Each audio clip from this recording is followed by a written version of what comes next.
ang mga pinakamalalaking balita ngayong Martes. Baka po next month, we will issue an El Nino advisory. Mga probinsyang nakakaranas ng tagtuyot o drought sa bansa umakyat na sa 24, 18 sa mga ito nasa Hilaga at gitnang Luzon. 6 na katao patay sa magkahiwalay na aksidente. Pagpuputol sa halos 50 puno sa loob ng isang paaralan sa Calasiao, Pangasinan, tinututulan ng ilang guro at estudyante. At Yasi Pressman at iba pang cast ng Black Rider game na nakifiesta sa Barangay Bantog, Tarlac City. Masantos siyang aram na imbag gamalem maya pagat panapon kapuso. Narito na ang One North Central Luzon. Hatid namin ang mga pinakamalaki at pinakahuling balita sa Hilaga at gitnang Luzon. Live mula rito sa GMA Dagupan Station, ako po si Chris Zuniga. Mga probinsyang nakakaranas ng tagtuyot o drought sa bansa umakyat na sa 24. Base yan sa datos ng Pag-asa. May ulat si Ivy Hernando. Ang init ngayon sa Ilocos Sur na umaabot sa 35 degrees Celsius ang heat index. Pero pangamba ni Nanay Maria, malalakas na bagyo naman ang kasunod nito, dulot na rin ng nagbabagong panahon o climate change. Sa coastal area, pansin daw niya na unti-unting lumalapit ang dagat. Dalabas itudo nan, daw-dawol ti baybayan. Aya po, nervyos kam ti butang midtoyam, ma'am. Sa Climate Forum ng DOST Pag-asa, as of February 25, 2024, umakyat na sa 24 na probinsya sa bansa ang nakararanas ng drought o tagtuyot. 18 rito ay sa North Central Luzon. Drought kapag may 3 magkakasunod na buwan na way below normal ang rainfall condition o mahigit 60% na mas bababa sa karaniwan ang dami ng ulan sa lugar o 5 magkakasunod na buwan na below normal. 17 probinsya naman ang nakararanas ng dry spell at 10 ng dry condition. So the majority of global climate models natin nagsasuggest that El Nino will likely persist until the March, April, May 2024 season. May 79% naman na inaasahang transition patungong ENSO neutral o ang tinatawag na El Nino Southern Oscillation mula April hanggang June o pagbabago ng water temperature sa dagat. At pagkatapos nito ay 55% ang tsansang ma-develop ang La Nina sa mga buwan ng June hanggang August. Baka po next month, we will issue an El Nino advisory together with La Nina Watch, since in the next 6 months, possibility of more than 55% that La Nina might occur. Tuloy-tuloy naman daw ang Climate Forum na isasagawa ng Pag-asa para higit na mapaghandaan ng publiko ang nagpabagong panahon. Kasama si Norman Raca, Ivy Hernando, One North Central Luzon. Pagputol sa halos 50 puno sa loob ng isang paaralan sa Calasiao, Pangasinan, tinututulan ng ilang guro at estudyante. Nakatutok si Russell Simorio. Nakapaskil sa ilang bahagi ng Calasiao Comprehensive National High School ang tree cutting permit na inisyu ng Department of Environment and Natural Resources Office. Nakatakdang putulin ang nasa 48 iba't ibang uri ng punong kahoy sa loob ng campus. Pero ipinagpaliban muna dahil tinututulan ito ng ilang guro at estudyante. Hindi na nagpaunlak ng panayam ang mga guro, pero ang kanilang pagtutol idinaan na rin sa signature campaign. We need to resolve first yung mga issues kasi dito may mga nagpropotesta. We also need to hear their side. Itong kinatatayuan ko ngayon, ang tinatawag nilang Forest Park, dito nga sa Calasiao Comprehensive National High School. Sa dami ng mga kikitang puno rito, nagiging tambayan din ito ng ilang estudyanteng umiiwas sa matinding init. Pero ayon na rin sa pamunuan ng paaralan, nagiging takaw disgrasya para sa mga estudyante ang ilan sa mga puno rito sa Forest Park. Ayon sa pamunuan ng paaralan, kapakanan ng mga estudyante ang kanilang iniisip. Nabubulok na raw kasi ang ilang puno sa loob ng campus. Meron kasi tayong incident dati na nahulugan ng branch yung isang bata.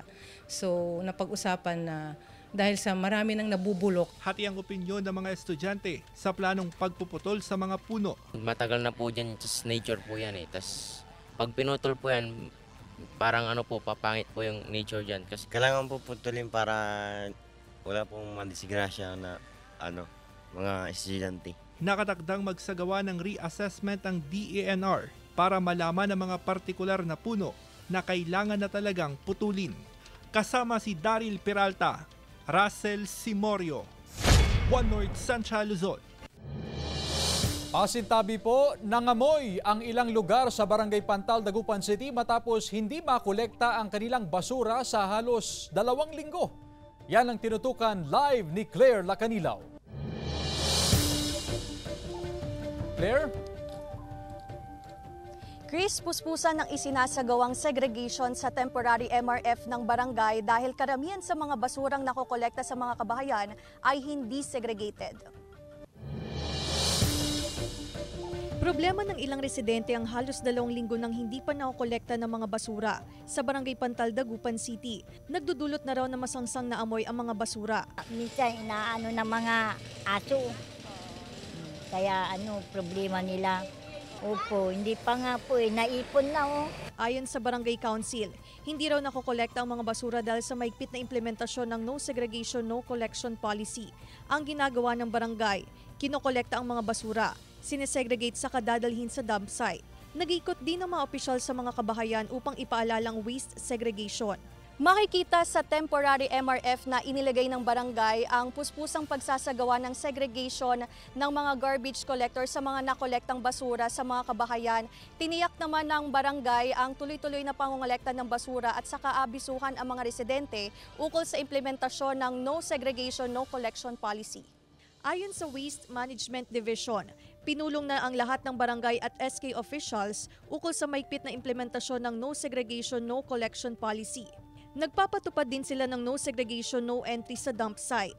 No segregation, no entry po. Hindi po namin pinapapasok ang mga hindi nakasegregate na basura.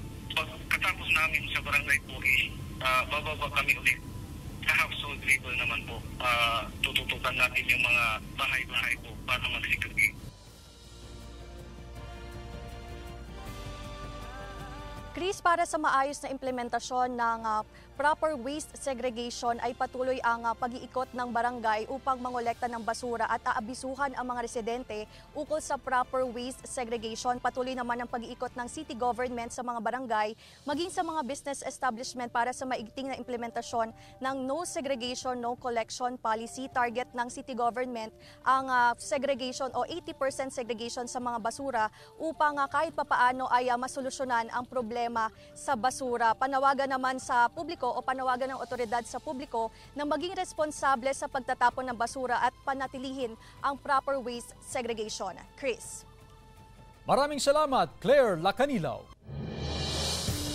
Samantala, sipag, tiyaga at sakripisyo ang ginawa ng 53 anyos na ina sa Bangaldan, Pangasinan para maitaguyod ang kanyang pamilya bilang kasambahay sa umaga at nagbebenta naman ng balot sa gabi. Ang kanyang kwento sa ulat ni Russell Simorio. Kalabaw lang ang tumatanda. Ito ang katagang pinaniniwalaan ng 53 anyos na ina na si Beth Bermudez. 2:00 na ng madaling araw nang maabutan namin siya sa gilid ng kalsada sa Bangaldan, Pangasinan. Tanging ingay lang ng dumadaang sasakyan ang maririnig sa lugar at ang munting tinig ni Nanay Beth. Balot! Balot kayo! Bawal mapagod, matutuloy, pagpagod ka na sir, yung 2 paa mo pantay na lang. Ganun na lang sir. Puro sipag na lang. 2018 nang magsimulang magtinda ng balot si Aling Beth. Hindi raw sapat ang kinikita niya sa pagiging kasambahay sa umaga. Kaya para makaraos, pinili niyang magtrabaho hanggang gabi. 6 ang anak niya habang may iniindang karamdaman ang kanyang mister. Inspirasyon ko na lang po yung mga anak ko, ganun sir. Habang nakikita ko silang masaya, masaya na rin po ako. Katuwang ni Aling Beth sa hanap buhay sa gabi ang 13 anyos na anak. Grade 8 student na si Rika at pangarap na maging pulis. Sobrang sipag ng nanay ko magtrabaho. Umaga, gabi. Para hindi po ganito. Para mabigyan ko po si mama ko ng magandang buhay. Para kay Aling Beth, hindi man siya biniyayaan ng marangyang buhay, mayaman naman siya sa pagmamahal ng kanyang mga anak. Ano man ang hirap ng buhay, kaya yan basta may determinasyon at matatag na pananampalataya sa may kapal. Kasama si Henry Dominsid, Russell Simorio, One North Central Luzon. Ito ang GMA Regional TV One North Central Luzon.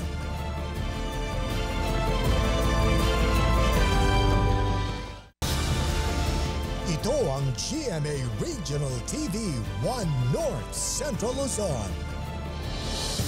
Nagkabuhol-buhol na naman ang traffic sa downtown Dagupan City matapos na simulang gawin ang junction ng A.B. Fernandez Avenue. Agad namang nagpatupad ng panibagong traffic rerouting ang Poso. Sundan sa report. Madaling araw pa lang umaarangkada na sa pamamasada si Herman. Kailangan daw kasing makaboundary. Lalo't pahirapan daw ngayon ang pag-pick up at pagbaba ng mga sakay sa Dagupan City. Wala kasi nilagay na kung saan yung loading, unloading. Walang nakalagay.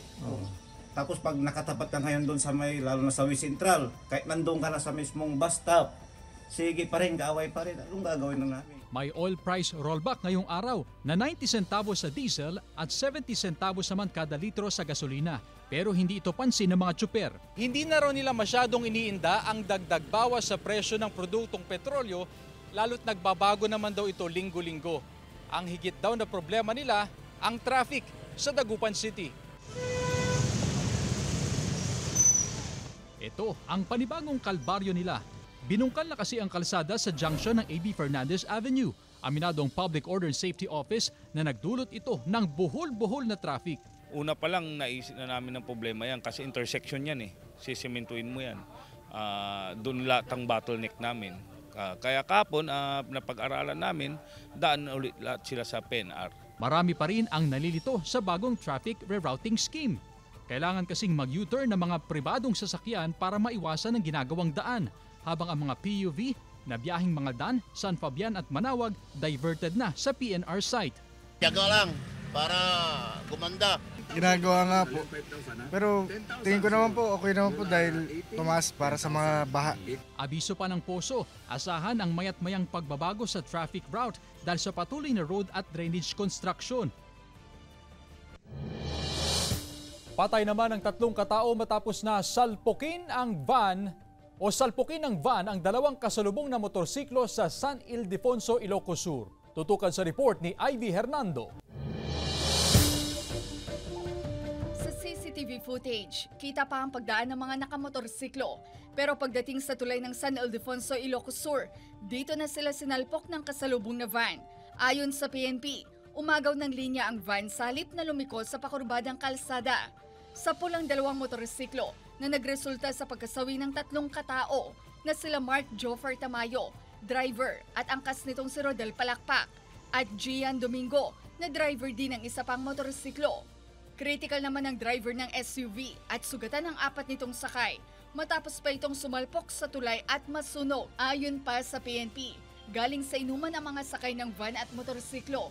Idagdag pa na accident-prone area din ang lugar. Hindi pa nag-uusap ang magkabilang panig hinggil sa aksidente. Sa City of San Fernando, Pampanga, patay ang 3 sakay ng motorsiklo matapos salpukin ang garbage truck sa bahagi ng MacArthur Highway sa Barangay Sindalan, City of San Fernando, Pampanga, pasado alas 5 ng umaga noong linggo. Sa investigasyon ng PNP, galing sa night shift ang 3 construction worker at posibleng hindi napansin ng driver ang garbage truck na kasalukuyang nangongolekta ng basura. Kumpleto naman daw sa warning signs at nakailaw ang truck nang mangyari ang aksidente.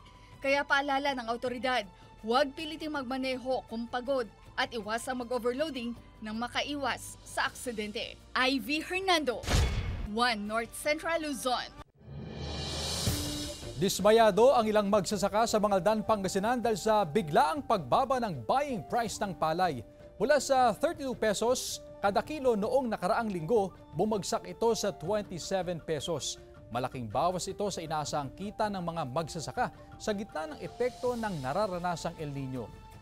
Napalaki kasi ang gasto sila sa patubig dahil sa kakapusan ng supply ng mga irrigation system. Ayon naman sa Samahang Industriya ng Agrikultura o SINAG, bunsod ng sabay-sabay na harvest ng palay ang pagbaba ng buying price. Ang estimate natin by March 15, pababa kung nag-harvest ng Pangasinan, lalong bababa pa yan sa 22 to 23 pesos na fresh harvest. Ito ang GMA Regional TV 1 North Central Luzon.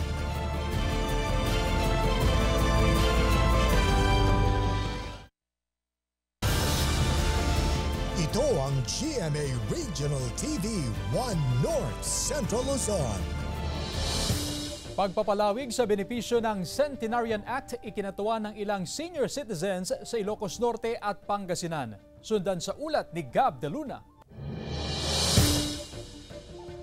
50 taon nang nagbebenta ng mais ang 73 anyos na si Lola Florentina. Dito nila kinukuha ang kabuhayan ng pamilya. Pero dahil matanda na, hindi niya alam kung may pagpapatuloy pa ang negosyo. Kaya raw malaking bagay kung makakatanggap sila ng ayuda mula sa gobyerno. Lalo na nang mabalitaan niya ang pagpapalawig sa benepisyo para sa mga senior citizen. Pangbili na pagkain, yung gamot, gano'n. Marami akong anak, siyam, wala pa akong asawa. Kamakailan, nilagdaan ni Pangulong Bongbong Marcos ang pagpapalawig sa RA 11982 o ang Centenarian Act, kung saan makakatanggap ng 10,000 pesos ang mga senior citizen sa bawat milestone o edad na 80, 85, 90 at 95. Habang 100,000 pesos naman sa mga centenarian o may edad 100. Once the beneficiary is not available to personally receive, mga bedridden naman dyan, so long as they have their certification and authorization in a paper, isang papel lang po yan, na they have to declare that yung isang kamag-anak nila. Sa Dagupan City, ikinatuwa rin ng ilang senior citizen ang Expanded Centenarian Act.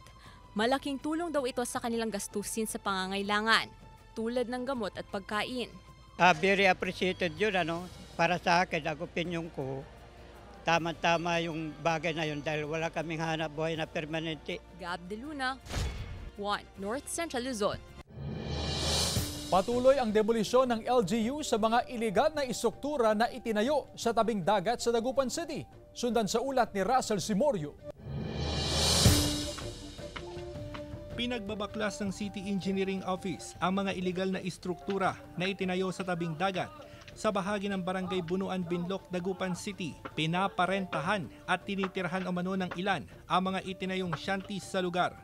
Tumanggi na mga may-ari ng shanties na magbigay ng pahayag. Bago ang demolisyon, binigyan ng palugit ang mga illegal settler na manatili sa lugar.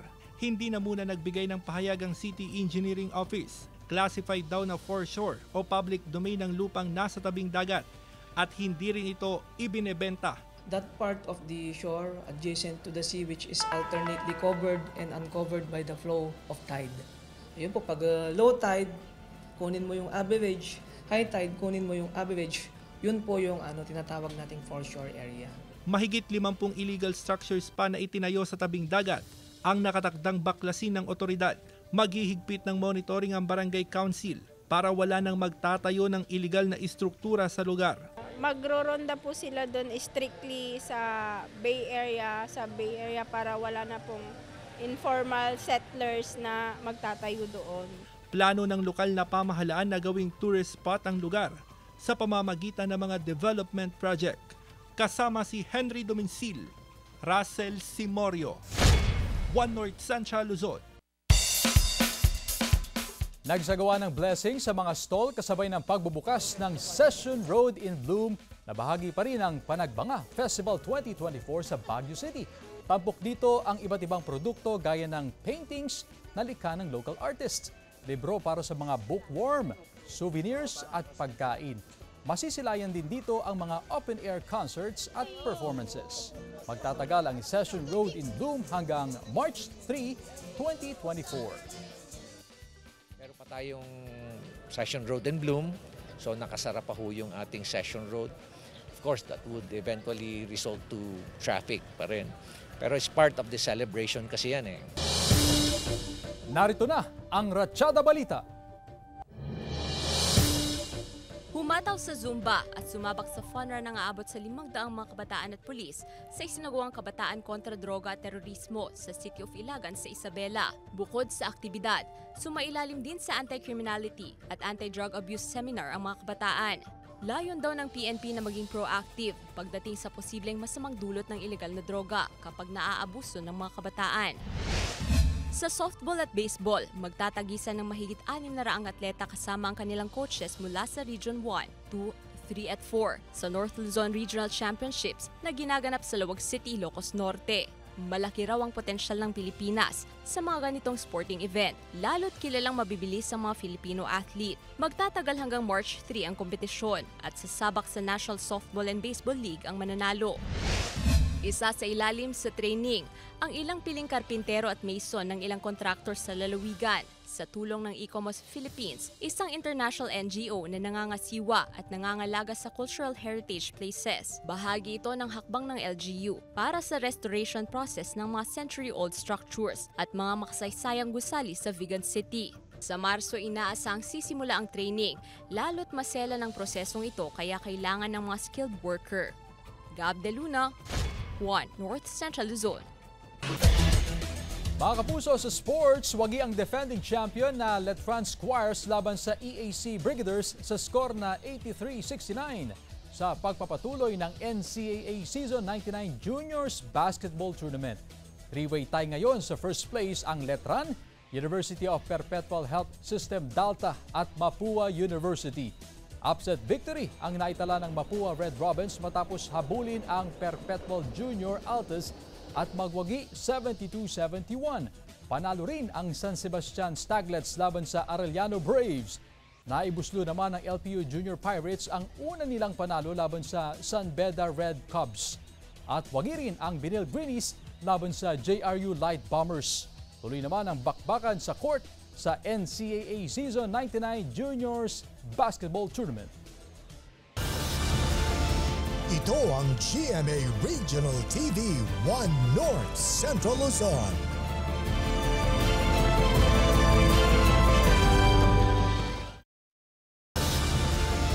Ito ang GMA Regional TV 1 North Central Luzon. Nasawi ang 33 anyos na motorcycle rider matapos na magulungan ng isang L300 van sa National Highway ng Barangay San Jose, Narvacan, Ilocos Sur. Sa investigasyon ng PNP, mag-overtake sana ang rider sa sinusundan nitong tricycle pero kanya itong nabangga dahilan para tumilapon siya sa kabilang lane. Sakto naman na may paparating na L300 van kaya siya nagulungan. Nagtamo ng matinding sugat ang biktima na dahilan ng kanyang pagkamatay. Ayon sa PNP, nagkaayos na ang mga sangkot sa aksidente. Yasi Pressman at iba pang cast ng Black Rider, game na nakipiesta sa Barangay Bantog, Tarlac City. Silipin sa report.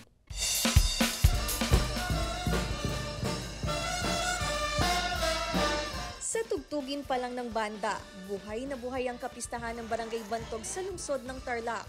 Mas tumindi pa ang kasiyahan sa lugar nang dumalaw at makifiesta. Ang cast ng GMA series na Black Rider na handog ng GMA Regional TV. Hiyawan at palakpakan ang sumalubong sa Golden Scorpion Boys ng palabas na sina Xavier Ramos, Kim Perez at Joaquin Manansala.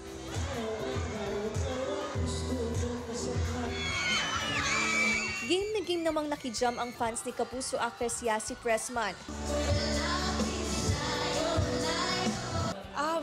Very overwhelming. Siyempre gusto ko po magpasalamat po sa lahat ng mga pumunta at yung mga kapuso amin. Sa lahat po ng mga nanonood ng Black Rider, maraming salamat po sa support ninyo. Sa mas tumindi pang harapan at salpukan ng mga tauhan sa kwento, may nabubuo na nga bang mas malalim na ugnayan sina Vanessa at Elias, played by Kapuso action drama Prince, Ruru Madrid. Naku, marami pa pong mangyayari kay Bane and lagi siyang meron mga sorpresa here and there. Ngayon po, medyo umuusbong na po yung love or crush po nila sa isa't isa or at least sa side po ni Bane kay Elias. Nagsilbing host si GMA Sparkle artist Cheska Fausto. Nagtapos ang palabas sa isang Kapuso group fee kasama ang cast ng Black Rider at Tarlaceño fans. Claire Lacanilaw, 1 North Central Luzon. Dumaong naman ang isang Norwegian cruise ship sa Port of Corimao sa Ilocos Norte, sakay ang mahigit sa 2,300 na pasahero at mahigit sa 1,000 crew mula sa iba't ibang bansa. Maagang pumesto ang mga micro, small and medium enterprises sa port upang itampok ang mga produktong Ilocano. Galing sa Boracay ang cruise ship at nakatakdang lumayag papunta sa Taiwan matapos ang mahigit sa 6 na oras na pagdaong sa port. Ito ang pangalawang beses na dumaong ang Norwegian Cruise Line sa probinsya at inaasahan ng patuloy na pag-unlad ng industriya ng turismo sa pamamagitan nito. Samantala, mapapanood niyo po ang episode na ito at iba pang pinakahuling lokal na balita sa official website ng GMA Regional TV, www.gmaregionaltv.com. Pwede rin kayong bumisita sa aming official YouTube channel, GMA Regional TV, at i-click ang subscribe button para sa pinakamainit na balita mula sa mga rehiyon. Nais din naming pasalamatan ang mga kapuso sa Hilaga at Gitnang Luzon, maging ang mga kapuso natin abroad. Dahil sa GMA Regional TV, local news matters. At yan ang mga pinakamalaki at pinakahuling balita sa Hilaga at Gitnang Luzon. Maraming salamat sa pagsama sa amin, pati na ang mga kapuso sa ibang bansa na tumutok sa mga balita sa rehiyon. Ako po si Chris Zuniga. Kami ang GMA Regional TV, One North Central Luzon. Buong puwersa para sa mas malaking misyon at mas malawak na paglilingkod sa bayan.